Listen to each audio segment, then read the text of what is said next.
Okay, all right, Mayor, we are live on Facebook for the January 12th first official council meeting of 2021. All right. Adequate notice of this meeting, as required by the Open Public Meetings Act, was provided through the posting, mailing, and filing of the annual notice of regularly scheduled meetings of the Town Council on December 11, 2019. The notice was on that date posted on the bulletin board in the municipal building, provided to the Westfield Leader and the Star Ledger, and filed with the clerk of the town of Westfield. Mrs. Rowley, may I have a roll call? Mayor Brindle? Here. Council members Habgood, Parmalee? Here. LaGrippo? Here. Pat? Here. Mackey? Here. Contract? Here. Dardia? Here. Boyce? Here. So thank you. Can you please join me for a salute to the flag? Got mine.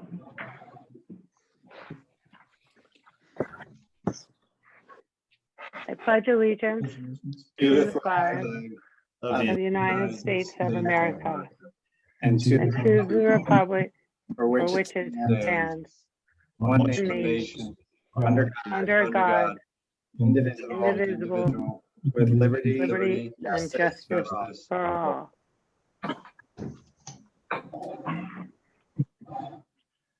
So I mentioned to Jim that I wanted to go first tonight because I've been giving a lot of thought to what happened in the Capitol last week, and it felt very poignant that we say the Pledge of Allegiance every council meeting, whether we're in person or not, in light of, and I think we often, like so many kids in school, we just think and go through the motions without really thinking about what it means.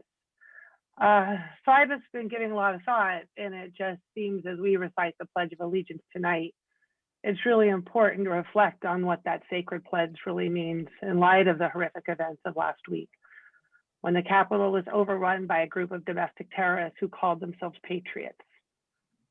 Every American should be appalled at the desecration of our flag and their feeble but deadly attempt to upend our democracy.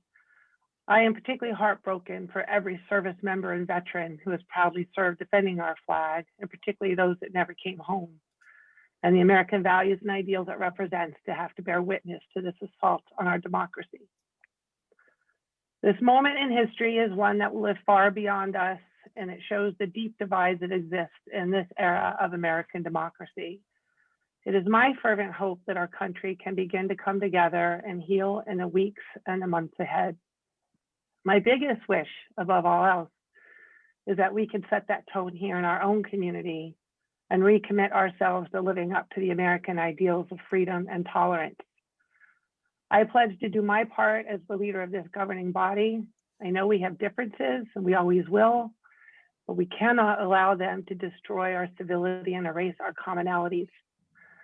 Westfield has always prided itself on a very strong sense of community, perhaps never more so than the last year amidst this pandemic.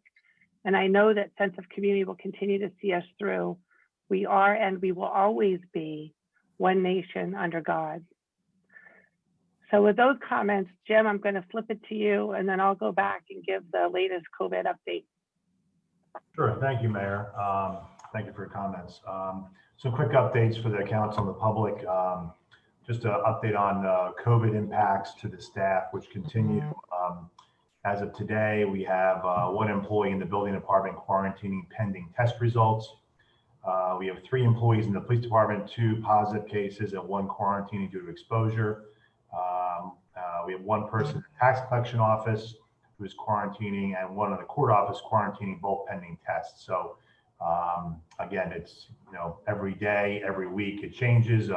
Luckily, it's been very manageable, and no one who's either gotten the virus and or had a quarantine has been very sick, which is good news. Health Officer Megan Avalone has been doing a great job for us, continuing to contact trace for all employee cases, in addition to her normal duties for the public, and giving us guidance on testing, quarantining protocols, and now vaccination information. And so just FYI for everybody, that police, fire, and health department employees have begun getting the vaccinations, as they're all in the 1A group for New Jersey, and that's proceeding, and so that's good news. So the vaccination process and our pathway out of this has begun, which is great. So so that's it on COVID for the staff. Three other quick updates. Recycling. Just want to thank the residents of the town for adapting to our new schedule. The new schedule started last week. New vendor, new schedule, new days of pickup, and very few issues. And that's a credit to not only the new vendor, I think part of it's the information we share with the public too on many different fronts, but also the public paying attention and following the new rules. So again, just a reminder, what's changed is we have a new vendor, we have a new schedule. We're doing 10 zones versus the 4 zones. So the vendor's here every single day, 5 days a week. Last week was the 5 zones on the north side. This week is the 5 zones on the south side. The one thing we've heard, and we've gotten information out, but this vendor obviously is eager. So they're coming right on time, early. So I know last Friday when I was picked up, the old contractor used to come by my house maybe 10 or 11 o'clock in the late morning. They were there at, I think, 8 o'clock on Friday morning. So I reminded my neighbor and myself, ran out of the house, put our stuff out, got it collected. But again, once you get used to their new schedule, it'll work. But so like, you know, in my case, I used to be picked up on Mondays. Now I'm picked up on Fridays, but it'll be every other week. So that's what's changed. What's not changed is every other week, and 1s and 2s. And reminder that very shortly, the next few weeks, we'll have a new bin at our conservation center to accept number 5s only. We're doing a pilot program, which we announced in December, so that will happen soon. We'll get information out.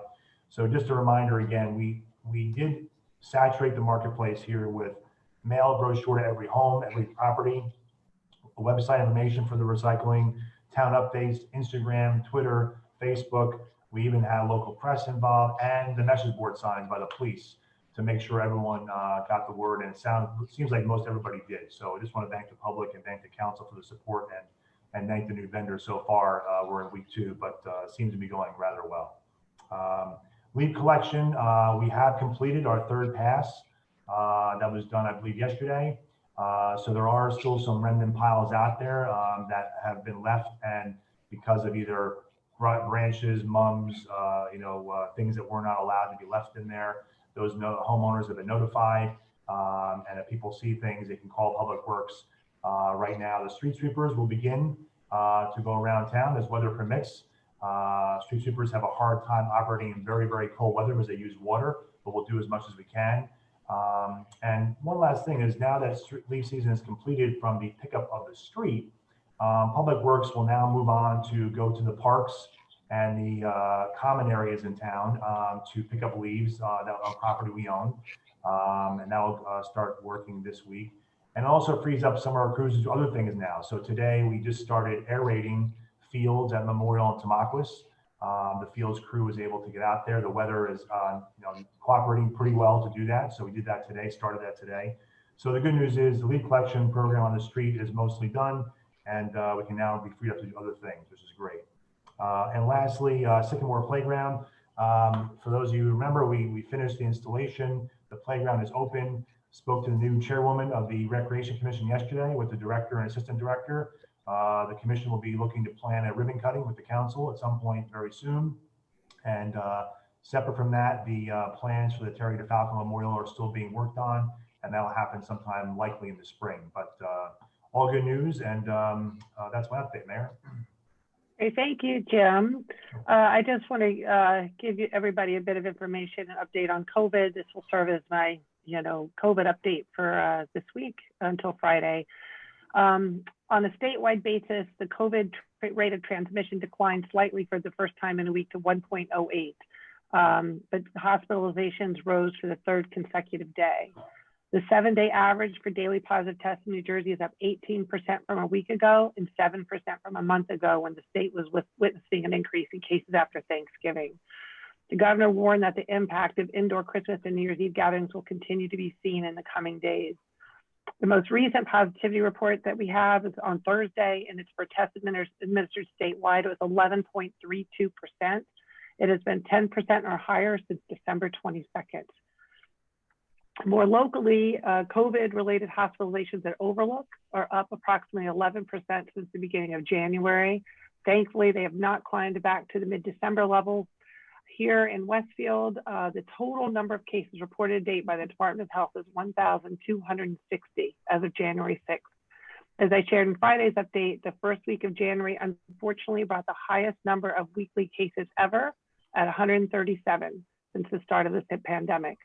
I will continue to report the Department of Health numbers every Friday and statewide numbers as well. But you know, it's as bad as it's ever been, and we're hoping that there's some relief in sight, and that is coming in the on the vaccination front. New Jersey has received 651,000 doses of the vaccine. 233,555 have been administered. 212,000 of those are first doses. Currently, only healthcare workers, people who live in congregate settings, and police and fire professionals are eligible to receive shots in New Jersey.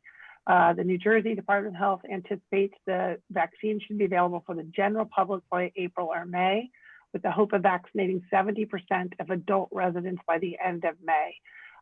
You can go to covid19.nj.gov/vaccine. Definitely, there's a link to pre-register. I've done it. I know everybody else has. And I have gotten lots of questions from residents or concerns about, like, you know, why isn't there a vaccination place in Westfield, and why aren't we using the Armory and so forth? And this, the vaccination plan is being driven by the county. And so you've probably seen some of the locations. I think the ShopRite and Clark and some other local pharmacies and so forth. But these decisions are all being driven by the state and county, and not so much from the municipalities. So, but hopefully they'll be pretty commonplace in lots of places in the very near future. Just a few reminders: first quarter property taxes are due on February 1st. Once again, you can use the drop box at Town Hall, which is, I think everybody's pretty accustomed to it. And the last date to pay without penalty is February 10th. I do want to remind everybody, you know, Martin Luther King Day is next week. Please consider participating in the 3rd annual MLK Day of Service. We typically assemble kits for 1 year with veterans for a variety of groups. This year, the group, we can't do the traditional gather to assemble to put the kits together because of COVID, but we are asking residents if they can donate cold weather packs, and they're going to those that are experiencing homelessness through Bridges Outreach. If you can, place hand warmers, foot warmers, lip balm, new socks, and a blanket in a plastic bag, and place in the drop-off bin in the police department entryway between now and January 22nd. And all details can be found on the MLK Day Westfield on Facebook. So please consider donating one of these warming kits if you can. Next Tuesday at approximately 5 o'clock, which is January 19th, we plan to honor those we lost to COVID as part of a broader nationwide moment of remembrance, which is being planned in collaboration with our local ministerium. I do want to thank those in the community who have reached out to provide names of family members lost to the virus. We're not able to get that information from the health department for privacy concerns. So please, if you can, provide the names of a loved one you may have lost, and we'll incorporate into the remembrance ceremony. And you can also email at covid19@westfieldnj.gov. And we'll be finalizing the details of the service, which will be live streamed to the town. It's going to be a small gathering of a few people, but we encourage most people to participate virtually. And just in closing, further comment on where I started, I do want to let you know that I, like many of you, do remain deeply concerned over the potential for more unrest in the coming days. And certainly you all read the paper like I do as a transition of power in our country approaches. And here at home, and I know we have Chief Badalora on the Zoom call, but you can be assured that he has been in constant communication with his law enforcement counterparts and colleagues across New Jersey. So there are currently no specific threats to our area.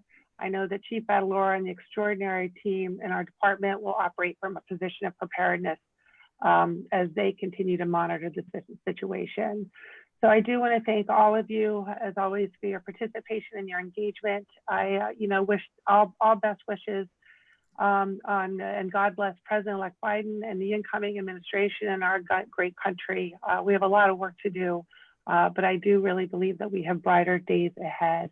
So now on to tonight's agenda. And Chief Adler, I don't know if you have any further comments on anything I mentioned that you want to comment on. No, Mayor, you were very accurate. I am constantly receiving information from a variety of sources, from the State Office of Homeland Security and Preparedness, from the State Police, the Regional Operations Intelligence Center, from our County Prosecutor's Office, the Risk Mitigation Unit. I am filtering all of that information out to appropriate persons. At this time, you are correct. There are no threats. We fortunately at this time don't have any congressmen with offices or homes in Westfield. So we are watching very carefully what will develop this weekend at the State House. But at this time, there are no threats towards any local assets. Great, thank you. Thank you very much. So moving on, we'll have some appointments to make this evening. And I would like to propose the following appointments to the Mental Health Council. Thomas Fowler, serving in the resident capacity for a term ending December 31st, 2022. And Gina Tutino, who is also a resident for a term ending December 31st, 2023. May I have a motion to accept these appointments? So moved. So moved. Second? Second. Any discussion? All in favor? Yes. Aye. Opposed? This motion is carried. And I think now we have a presentation, right, Jim? Yes, Bob Chilton, are you there? Let's get this up and running here. He's on mute or he's dark. Yeah, no, I'm just,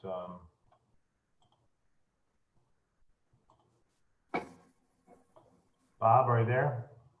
I am here. Can you hear me? Yep, I can hear you. Great. Good. So I just want to just a quick update again. So introduction for Bob. So Bob Chilton is here on behalf of Gable Associates, the firm we hired to help guide us through a government energy aggregation program. So we've asked Bob to come on. The program is already underway. We discussed it last year, if you remember. Just thought it'd be appropriate to give an update tonight where things are and what's up next in this program. So I'll turn it over to Bob. Right. Thanks, Jim, and good evening, everyone. So yeah, just a quick update. This has been in the works and under development for several months now. The most recent development in the process of putting the program together was a little over a month ago when we submitted draft bidding documents to the Board of Public Utilities and Division of Rate Counsel for their review. This is essentially the request for proposals and then the form of contract. This is a step required in the process in the BPU's rules. So those documents were submitted about a month ago. We're now in a position to release the RFP and to actually start the competitive solicitation process. So we have an ad that was placed in the paper that will appear tomorrow. So tomorrow we'll be able to release the RFP and then start the solicitation process to attract BPU licensed suppliers to submit offers to the town for electric power supply for residents of the town. And the bid specifications that we're putting out specify that the renewable energy content of that power supply that we're asking for proposals on would be roughly a little less than twice the renewable energy content of what is provided by PSC&G. Just to put that in context, the current state requirement is that power supply provided by PSC&G and other suppliers must have at least 23.5% renewable energy. We are asking for a product that has 20% additional, so that would be a total of 43.5% renewable energy, so nearly half the renewable energy content. We'll be seeking proposals for that. The process is a two-stage process. The stage one is the qualification stage, where we ask suppliers to submit their prior experience with this type of a program, a residential program, provide all their various legal documents that are required for the bidding process. Those are vetted, and then ultimately pricing proposals will be submitted on February 9th, and that date coincides with a town council meeting. So the way it works in the energy world, things move pretty quick. Energy markets are changing all the time. So we really need to make a contract award on the same evening that bids are submitted. So bids will be submitted with a deadline of noon on the 9th of February. We would then bring those results to the governing body for discussion and decision that evening, whether or not to award a contract. We will be providing reports several days before bid day, just to sort of give you an overview of the ratings of the qualifications of the suppliers that have been qualified, the benchmarking that we will use to evaluate the bids as compared to the PSE&G tariff. So when we have the bids come in, we will assess those bids as compared to where we see the PSE&G tariff falling. And obviously the goal is to obtain a contract that has power supply with significantly higher renewable energy content at a price that is lower than what PSE&G is charging for their power supply, which has less renewable content. So we're looking for and hoping for a win-win. But in the end, those bids are up to your final discretion as to whether or not you believe that the contract is beneficial enough to warrant an award. And if you deem so, we would move forward with a contract award and then start a process which would ensue over the next 3 months or so, which would include a mailing, a notification mailing to residents, and then a public information session, information being provided on the contract, a 30-day opt-out period, and then ultimately the ultimate goal would be for the contract to start in May, with May meter reads May of 2021. But again, that is all contingent upon the bids coming back at a price that you deem to be acceptable. If the contracts do not come in with a favorable enough price, then it is certainly within your discretion to not award a contract, and we'd sort of be status quo, pending perhaps another venture in the future for a rebid. So that's I guess a good rundown of sort of where we are in the process and what the next steps might be. And obviously, I'm happy to answer any questions you have. Bob, Councilman LaGrippo here. Real quick, what safeguards are in place? I know Glen Rock went through a debacle with the residents there. Could you elaborate on what happened there? Well, in Glen Rock, I think it's fair to say the contract wound up coming in. One of the issues is the PSE&G tariff rate.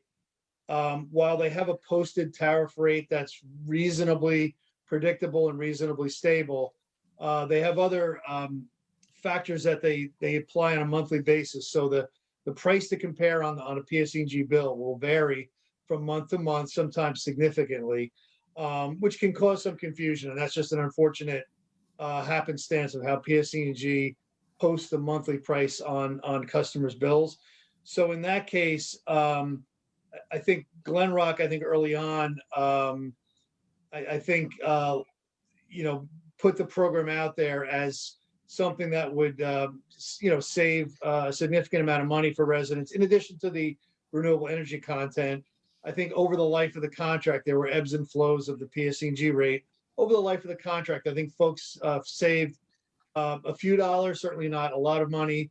In the end, I think it was still a reasonably favorable story of power supply that had much higher renewable energy content at a price that came in on average about equal to the PSE&G price. But I think there were perhaps some unrealistic expectations in terms of how the program was originally rolled out when the contract was first awarded.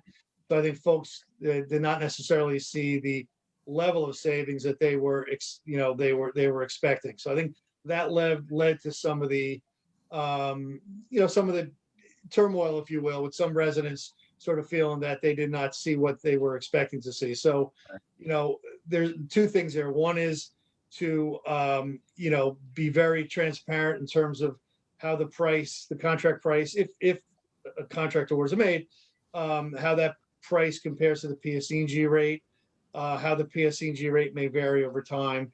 And then, just to create appropriate and realistic expectations as to, in the end, what the level of savings will be. That really is, I think, the key takeaway from the Glen Rock experience.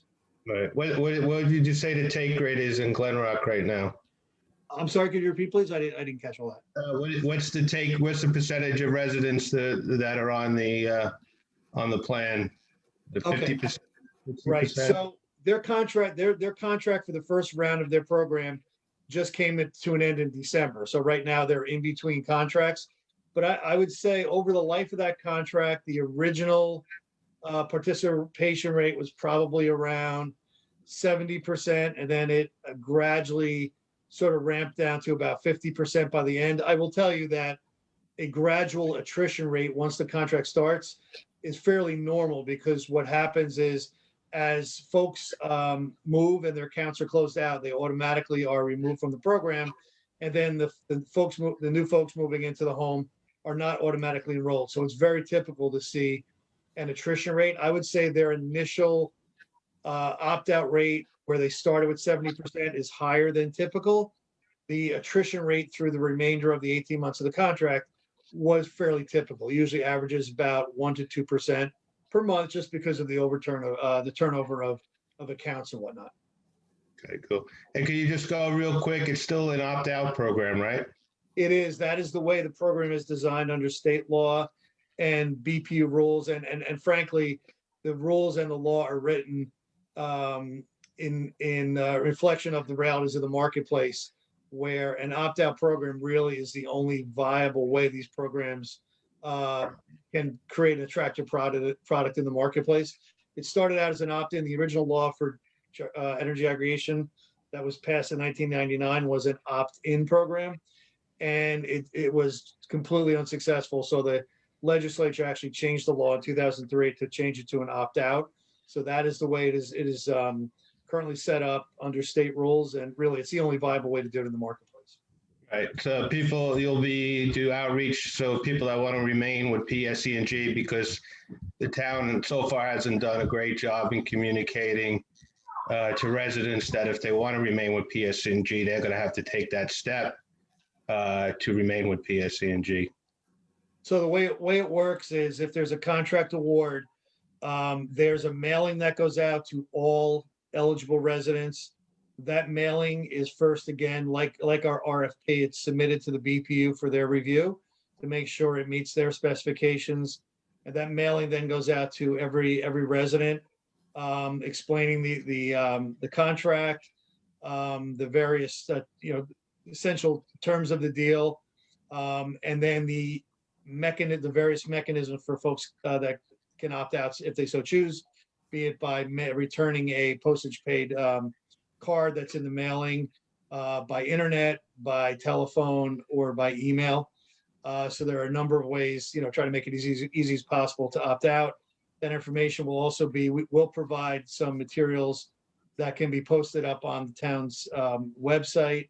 And we'll also have a public information session. Traditionally, those were held sort of in town hall, a public meeting. Obviously, in the world we live in now with COVID, those have been conducted through a similar forum like this. It would be a Zoom-based program where folks can just log in, and we give a presentation explaining the program, explaining how folks can opt out if they don't want to be in the program. And that's done about halfway through the opt-out period. So we try to make opt-out as easy as possible for those folks who just simply don't want to participate. Yeah, Robert, I used to run the program at the BPU, so I do know for older residents, it becomes problematic, especially during COVID. I did a lot of outreach at senior citizen meetings, but not all seniors have as easy as opt out, because I know a lot from experience are going to want to remain with PSE&G. Right, and we find like that's really, I think, where our experience has been. The enclosure in the mailing of that postage paid card that folks can just sign, that tends to be used more prevalently, as you alluded to, by seniors who are perhaps less either less adept at technology or simply don't have the means at their fingertips. So, while that's a relatively low tech, option for opting out, we do find a lot of seniors just feel more comfortable doing that. Right. Just as long as the residents know it's an opt-out program. Right. Yeah, that'll be made very clear. And also, I should add, there is an initial 30-day opt-out period at the beginning before the program starts. But the way the terms are written, folks can opt out anytime they want, throughout the contract without penalty. So if someone just doesn't pay attention and doesn't see the mailing, if they notice on the first month of the contract that they're on with a third-party supplier and don't wish to be, they can opt out at that time. So there's always an open-ended opportunity to do. All right. We used to leverage a lot of the various towns in the vicinity, different consortiums. Has Westfield explored partnering up with any neighboring towns? I believe there was some exploration of that. It sometimes can be problematic if towns are on the same schedule. There are pros and cons, right? I mean, it can add more purchasing power, but also it can slow you down if towns are on different schedules for adopting ordinances and getting comfortable with the whole process. And also sometimes towns may not agree on the exact terms and conditions as far as the exact renewable energy content, things like that. So there are definitely pros and cons, and I believe it was explored, but I think ultimately it was determined that it would be best to move ahead solo at this point. And I will tell you that the size of Westfield is certainly more than large enough to get the economies you need to get a favorable market price if market conditions are favorable. You're certainly a large enough town. Yeah, I mean, I can just quickly jump in just to remind residents very briefly. The goal here is to help residents save money by aggregating all of our demand for residential electricity and increase sustainable sourcing. So it's a double benefit, and I think those are the objectives that we'll use. This is a shared responsibility of a shared recommendation of the Public Works Committee as well as the Green Team. So those are really the criteria to judge these bids. We did look at, should we go alone or should we partner, and based off of the size of Westfield and just with COVID and the ease of moving forward solo, that was the recommendation, hence why we did the ordinance work last year. So we're looking forward to the results of the bids, and I appreciate Gable moving this forward so quickly. We want to take advantage of opportunities in the market. And listen, if the bids don't come back favorable, if we can't deliver on those two criteria, then we will not accept the bids, or the recommendation will be not to accept the bids, and we may rebid down the road. I will say that Glenrock, their first bids were unsuccessful, and they rebid a year later, which was successful. So that happens, and that may happen in this case. So we'll see what happens. Glenrock, David, I think they were promised the rate below the PSE&G rate, and then when the program rolled out. I understand, Mark. Their first bidding failed, and then they had promised to go through and it failed. They rebid a year later, and it was successful. So it sounds like there'll be, once the bids come in, there's going to be additional opportunity for discussion. So thank you so much, Mr. Chilton, for being here today, and we look forward to seeing what the bids bring back. You're very welcome. Nice to see everyone, and we'll talk again soon. Absolutely. Thanks, Bob. Thank you. Great. Thank you. Thanks, Bob. So moving on, may I have a motion to approve the minutes from the Town Council Executive Session and regular meeting of December 8, 2020, and the organizational meeting of January 5th, 2021? So moved. Second? Second. Any discussion? All in favor? Yes. Aye. Opposed? This motion is carried. Mrs. Rowley, do we have any petitions or communications? No, Mayor, we do not. Now it's time for open discussion by citizens. Please virtually raise your hand to make your comment on any subject on which we have jurisdiction, and be sure to state your name and address for the record.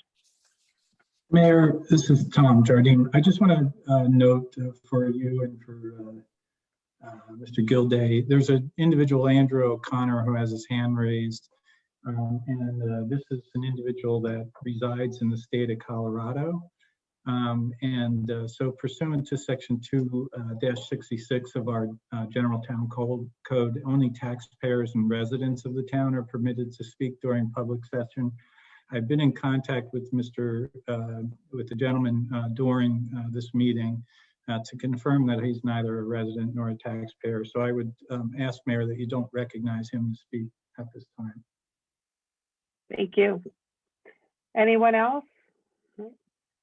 Anyone else besides Mr. O'Connor? I don't see anybody yet. Let's give it another few seconds. Tom, can you comment why we wouldn't let a resident speak? I mean, we've always let residents speak outside of town. Well, our town code is very specific as to who can speak on matters under the council's jurisdiction. And beyond that, I would say that he, based upon my conversation with him today, he wants to bring up extraneous matters that really aren't under this council's jurisdiction. So our ordinance is what it is. It provides only that taxpayers and residents may speak on matters of concern to this council. And I would be loath to have this gentleman turn public comment meeting into some type of a grandstanding circus. Nobody else, Mayor, has raised their hand, so you can close the public portion. So hearing none, I close this portion of the meeting and move to bills and claims. So Councilman Parmalee. Thank you, Mary. I'd like to move bills and claims in the amount of $537,118.33. Yeah, I have a second. Second. Any discussion? All in favor? Yes. Opposed? This motion is carried. Next on the agenda is reports to standing committees, beginning with the Finance Policy Committee. Councilman Parmalee. Thank you, Mayor. I have 4 resolutions that I'd like to move as a package. First one's a resolution authorizing the Chief Financial Officer to draw a warrant for unused parking permit fee. Second is a resolution authorizing the Chief Financial Officer to refund dumpster security payment. Third is a resolution authorizing the Chief Financial Officer to draw a warrant to Treasurer, State of New Jersey, for marriage civil union license fees. And the last is a resolution authorizing the Chief Financial Officer to sign biweekly warrants for the non-union library employees' salaries effective January 1, 2021. May I have a second? Second. Any discussion? All in favor? Yes. Yes. Opposed? This motion has carried. Next is the Public Safety Transportation Parking Committee. Councilman Dardia. Thank you, Mayor. I would like to move General Ordinance number 2203 on first reading, and ordinance amending the Town of Westfield Bicycle Board. May I have a second? Second. Second.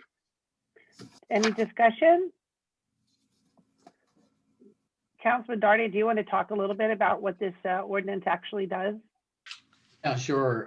So this is an opportunity to amend the current ordinance in place to create a bicycle board, which up until I guess about the early 90s, this board was in effect, had about, I don't know, 7 or 8 members on it.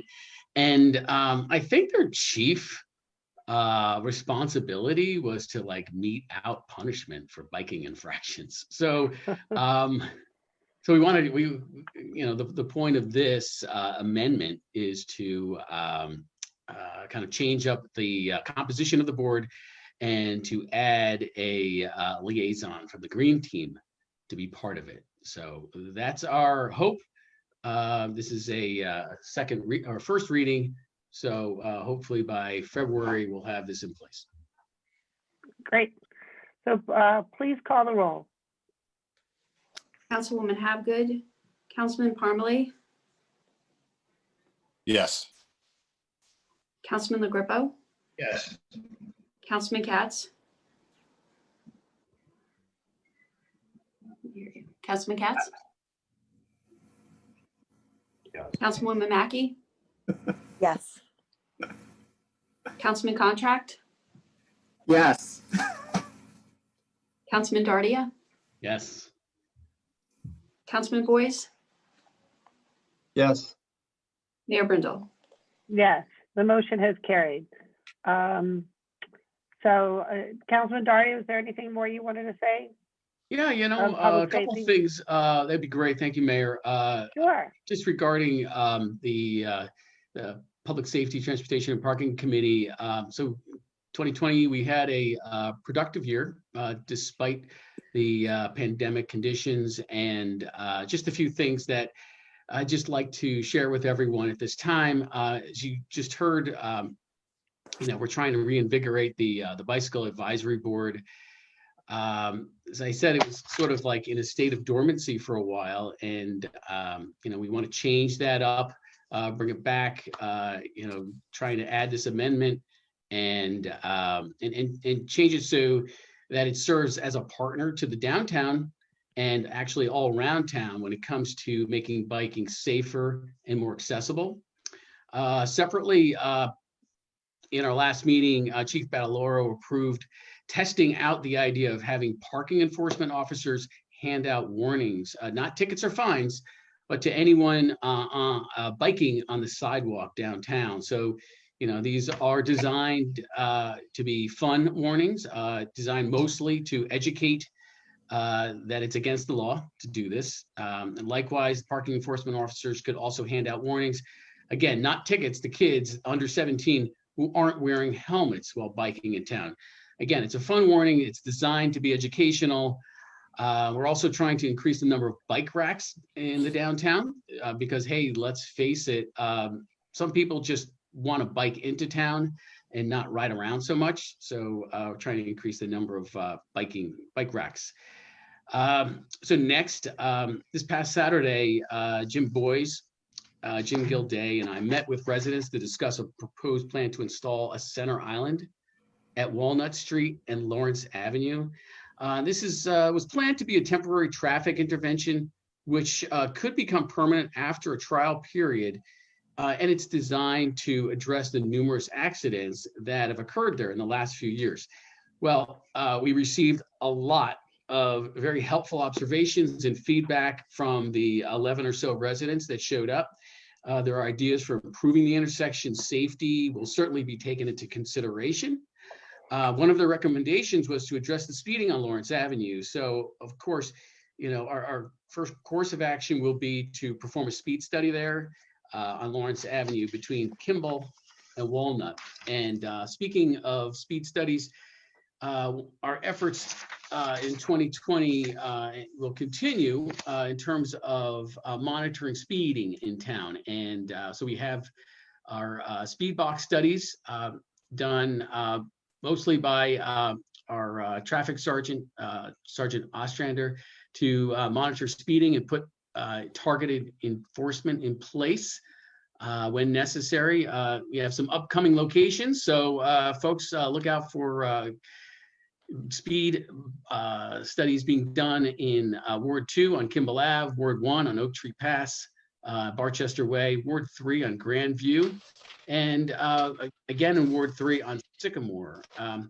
And lastly, very exciting, we have a road striping update. We have received approval finally from Union County for striping on county roads. For example, don't block the box striping at West Broad and Rawway intersection, and also at Lenox and Central Avenue intersection. They also approved a crosswalk at Florence and West Broad intersection. And so the town is going to hire a contractor to do the striping, and that about does it, Mayor. Thank you. Excellent. Thank you, Councilman. So next is. We're supposed to look at Green and Central. You know what happened with that location? I'm sorry, what was the location, Mark? Sorry, Green and Central Avenue. That's a side street. We could talk offline, but that was one street the Public Safety Commission was supposed to look at. I think we may have taken care of that, but let's talk offline. Yeah. Okay. Thanks. So next is the Code Review and Town Property Committee. Councilman Parmalee. Thank you, Mayor. I'd like to move General Ordinance number 2204 on first reading, an ordinance amending the Historic Preservation Ordinance for the town of Westfield to permit expeditious review of minor work on designated properties in certain circumstances. May I have a second? Second. Any discussion? Please call the roll. Councilwoman Habgood, Councilman Parmalee, Yes. Councilman LaGrepo, Yes. Councilman Katz, Councilwoman Mackey, Yes. Councilman Contract, Yes. Councilman Dardia, Yes. Councilman Boyce, Yes. Mayor Brindle. Yes. And so that's a wrap, everybody. Thank you. May I have a motion to adjourn? So moved. So moved. Second? Second. All in favor? Yes. Opposed? This motion is carried. This meeting is adjourned. Good night, everybody. Night, bye. Good night.